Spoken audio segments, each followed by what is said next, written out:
Morning 10th class. आज हम science का चैप्टर 11 मानव नेत्र तथा रंग बिरंगा संसार ये पढ़ेंगे। इसमें आपको एक इम्पोर्टेंट क्वेश्चन आता है, मानव नेत्र की संरचना बताइए या मानव नेत्र की क्रियाविधि बताइए।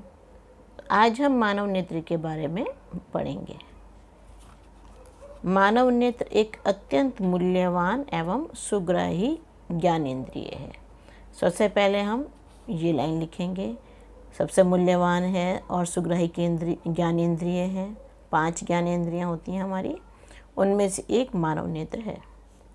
फिर इसके बाद मानव नेत्र एक कैमरे की भांति है।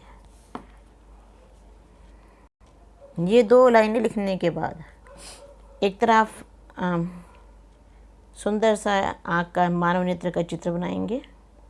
इसमें क्या क्या है देखो, क्रिस्टल लेंस है, ये यहाँ पे होता है क्रिस्टल लेंस, इस जगह होता है। नेत्रोद, ये एक जल होता है जो हमारे कॉर्निया और लेंस के बीच में होता है, इसको नेत्रोद बोलते हैं। फिर पुतली, ये सेंटर में पुतली है। आइरिस, ये परितारिका, इसको इंग्लिश में आइरिस बोलते हैं। आइरिस के बीच में एक छोटा सा छेद होता है, उसे पुतली कहते हैं।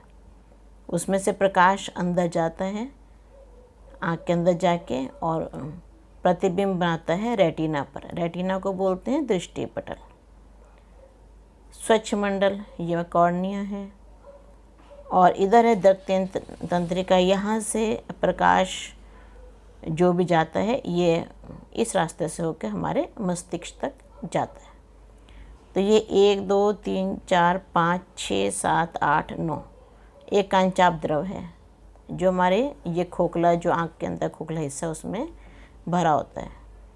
अब इन चीज़ों के बारे में, इन 9 चीज़ों के बारे में अब हम लिखेंगे। 7 नंबर का ये क्वेश्चन आता है बोर्ड में आपको, यहाँ फेरली में प्री बोर्ड में 7 नंबर क्वेश्चन है।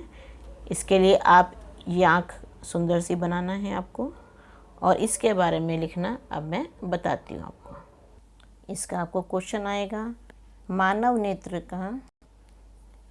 नेत्र का सचित्र वर्णन कीजिए या फिर मानव नेत्र की संरचना बताइए। तो आंसर में पहले तो एनसीईआरटी बुक में मैंने 2 लाइन आपको समझाई थी अभी। मानव नेत्र एक अत्यंत मूल्यवान एवं सुग्राही ज्ञानेंद्रिय है। यह एक कैमरे की भांति है। अब इसमें जो हमने चित्र में सबसे पहले हम लेते हैं कॉर्निया, स्वच्छ मंडल। इसके बारे में लिखेंगे पहले हम, कॉर्निया या स्वच्छ मंडल, इसे इंग्लिश में लिख दिया कॉर्निया। प्रकाश एक पतली झिल्ली से होकर नेत्र में प्रवेश करता है।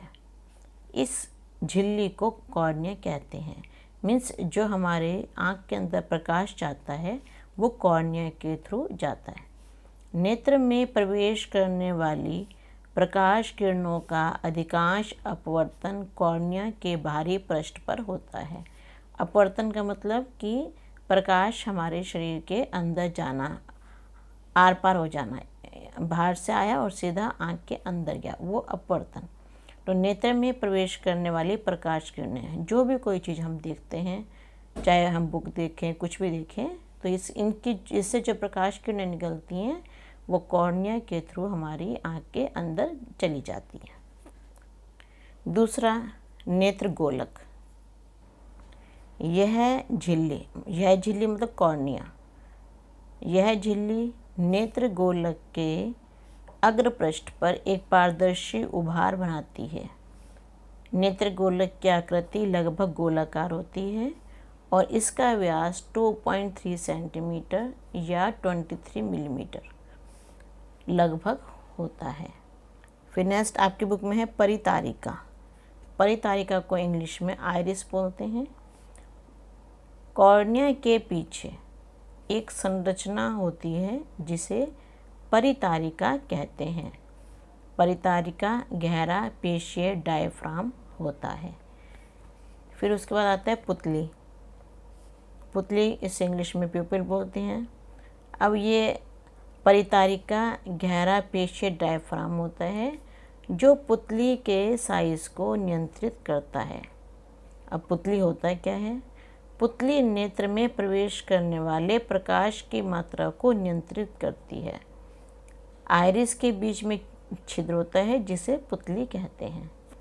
पुतली क्या हुआ? आइरिस के बीच में छेद होता है जिसे पुतली कहते हैं। पुतली का काम क्या होता है? पुतली नेत्र में प्रवेश करने वाले प्रकाश की मात्रा को नियंत्रित करती है। मीन्स क्या है इसका? जैसे कि रात को लाइट बंद हो और अचानक से लाइट खुल जाए तो हम अपनी आंखों को एकदम बंद खोल करते हैं। क्यों? क्योंकि पुतली का साइज़ अंधेरे में बड़ा हो जाता है, ज़्यादा प्रकाश अंदर जाता है।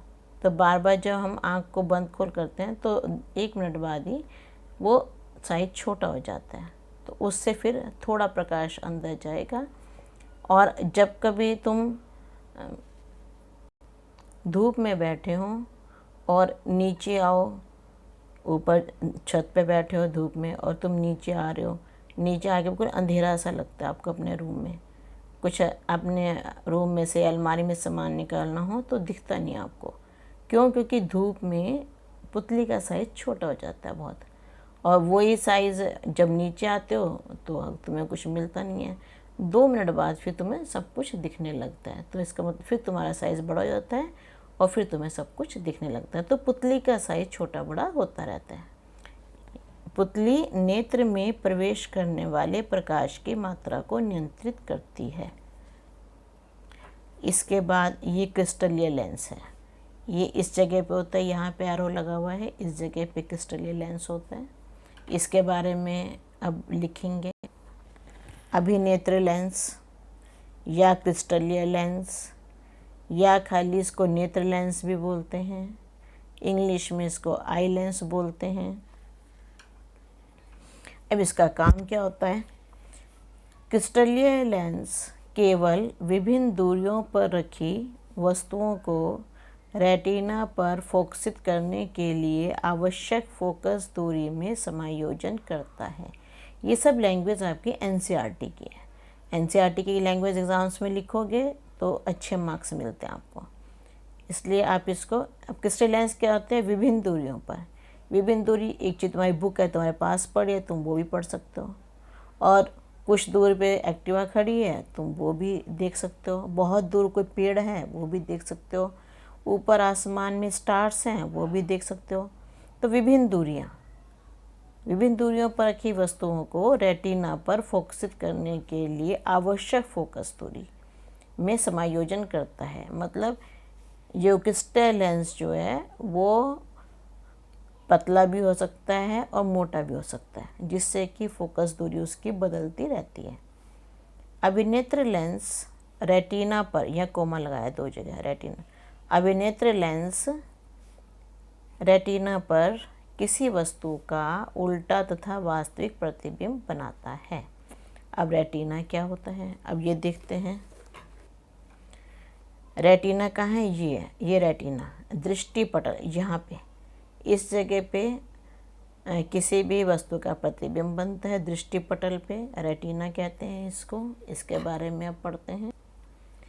रेटिना एक कोमल सूक्ष्म झिल्ली होती है जिसमें वृत्त मतलब बहुत सारी संख्या में प्रकाश सुग्राही कोशिकाएं होती हैं।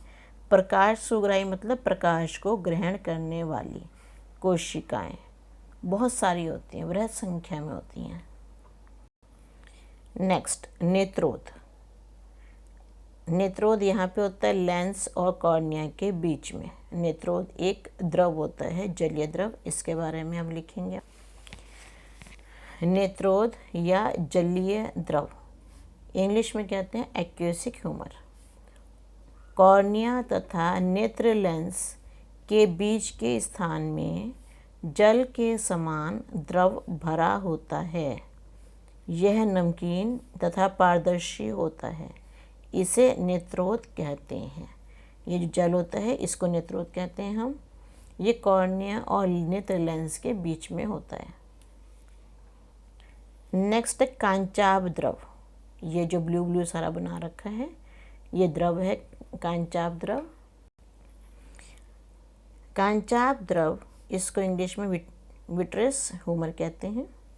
नेत्र लेंस तथा रेटिना के बीच के भाग में गाढ़ा पारदर्शी द्रव भरा होता है, इसे कांचाभ द्रव कहते हैं। ये लेंस और रेटिना के बीच में होता है। लेंस यहाँ पे है, रेटिना यहाँ पे है, इन दोनों के बीच में जो पूरा भरा हुआ है ये कांचाभ द्रव है। नेक्स्ट है पक्षमाभी पेशियाँ। ये लिखा है पक्षमाभी पेशियाँ। ये एक ऊपर मसल्स होती हैं, ये एक ऊपर है, ऊपर और नीचे, ऊपर और नीचे, बीच में हो गया लेंस। यहाँ पे लेंस ऐसे होता है। तो अगर ये पेशियाँ को हम सिकुड़ती भी हैं और खुलती भी हैं ये, जिससे कि लेंस पतला और मोटा होता रहता है। इसके बारे में पढ़ते हैं। पक्षमाभी पेशियाँ, सिलियरी मसल्स। पक्षमाभी पेशियों द्वारा अभिनेत्र लेंस की वक्रता में परिवर्तन होता है, जिससे उसकी फोकस दूरी भी परिवर्तित होती है, जिससे कि हम दूर का तथा पास का स्पष्ट रूप से देख सकते हैं। फोकस दूरी कम भी हो सकती है, ज़्यादा भी हो जाती है और कम भी हो जाती है। तो दूर का देखने के लिए लेंस पतला लंबा हो जाता है और पास का देखने के लिए लेंस वो मोटा हो जाता है। फिर है दृक् तंत्रिका, इसके बारे में पढ़ते हैं। प्रदीप्ति होने पर, जब रोशनी हो जाती है या लाइट जलती है, खुलती है,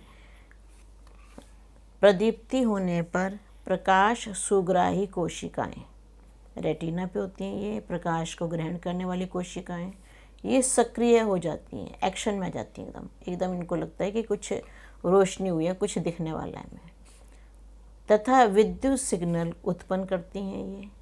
ये सिग्नल दृक् तंत्रिकाओं द्वारा मस्तिष्क तक पहुंचा दिए जाते हैं। अब जो रेटिना है, प्रकाश सुग्राही कोशिकाएं रेटिना पे होती हैं, और अभी तुमने पढ़ा कि रेटिना पे उल्टा प्रतिबिंब बनता है। अब क्या हुआ, अब मस्तिष्क पे जब पहुंचा तो मस्तिष्क सिग्नलों की व्याख्या करता है, अंततः इस सूचना को संसाधित करता है, जिससे हमें वस्तु सीधी दिखाई पड़ती है। प्रतिबिंब तो उल्टा बनता है, लेकिन मस्तिष्क उसको सीधा करके दिखाता है हमें। तो यहाँ पे ये और चित्र बनाओगे इसका, अपने आप सुंदर सा चित्र बनाओगे। 7 नंबर में क्वेश्चन आता है। इस आंसर में जो भी लैंग्वेज है पूरी एनसीईआरटी की लैंग्वेज है, बस ये फ़र्क है कि एनसीईआरटी में पैराग्राफ में है ये, और मैंने इसको अलग अलग हेडिंग में कर दिया, जिससे कि तुम्हें मार्क्स अच्छे मिलेंगे। चलो इस क्वेश्चन को लिख के देखना, लिखने की प्रैक्टिस बार बार करना, चित्र को बहुत सुंदर बनाना, और चित्र आप चार्ट पेपर पे बना सकते हो, जो कि आपका प्रोजेक्ट में सबमिट हो जाएगा। Okay, thank you.